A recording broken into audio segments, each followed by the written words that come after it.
নমস্কার, উনুন পাড়ের উপকথায় আপনাদের স্বাগতম। আজকে আমি একটি অন্যরকম রান্না দেখাচ্ছি।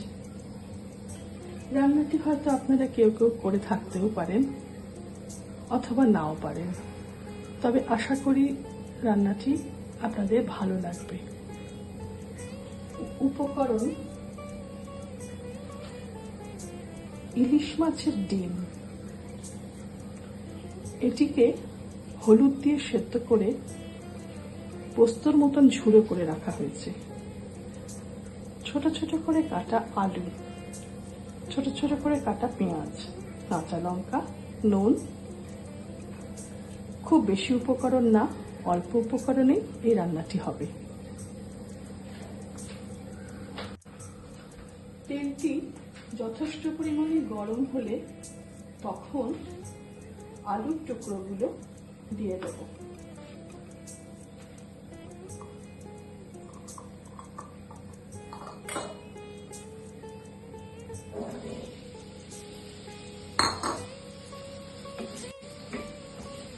যথেষ্টভাবে ভাজতে হবে, এমনভাবে ভাজতে হবে যেন ভাজতে ভাজতে সেদ্ধ হয়ে আসে।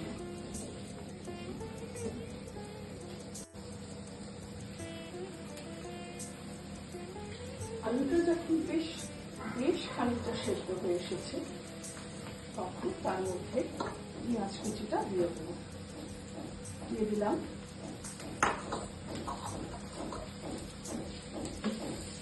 এবারে ভালো করে নাড়ব।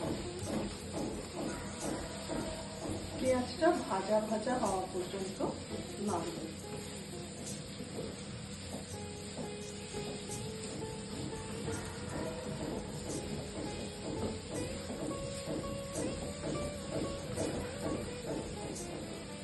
একদম ব্রাউন করে পেঁয়াজটা ভাজার দরকার নেই।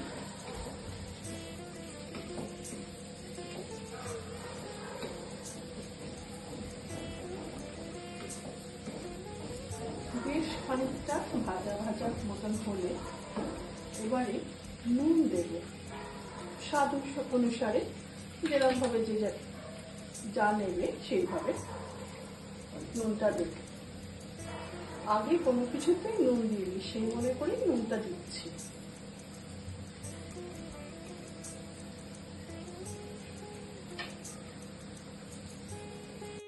এবারে কাঁচা লঙ্কা কুচি দেব।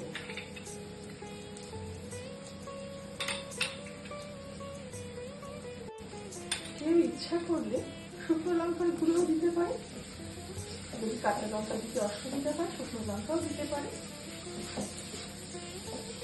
আমি কাঁচা লঙ্কা দিলাম, একটা গন্ধ আসবে কাঁচা লঙ্কা, সেই কারণে।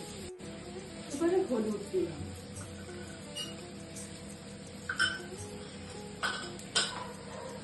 দিয়ে বেশ খানিকটা সময় ধরে নাড়লাম।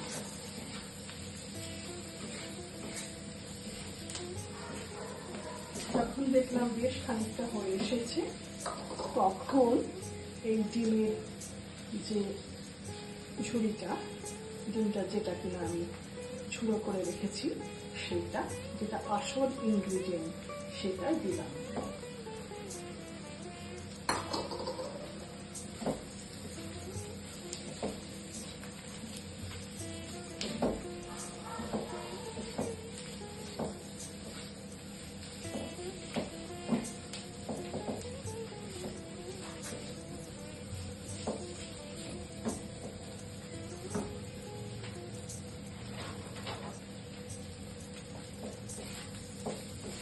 বেশ খানিকক্ষণ ধরে এটা নাড়ব যেন এটা ভালো করে রান্না হয়, সবার সাথে ভালো মেশে এবং তাতেই রান্নাটি হয়ে যাবে। এই রান্নাটি ঝুড়ো ঝুড়ো হবে বলে টমেটো আমি দিয়ে দিই। এখন যদি কেউ মনে করে যে এটাতে একটু টক দিলে ভালো হয়, সে কারণে আমি এটাকে একটু সামান্য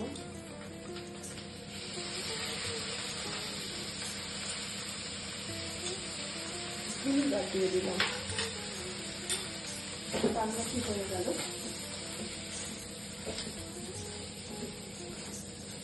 রান্নাটি কমপ্লিট।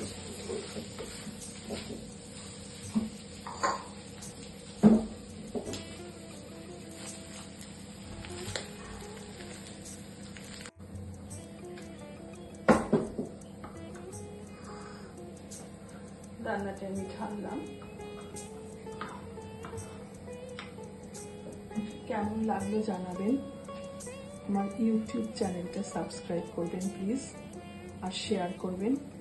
আর আপনাদের যদি এই ধরনের রান্না কারোর জানা থাকে অন্যরকম, তাহলে নিশ্চয়ই শেয়ার করবেন। ভালো থাকবে। দেখা হবে আবার পরবর্তী কোনো রান্নায়।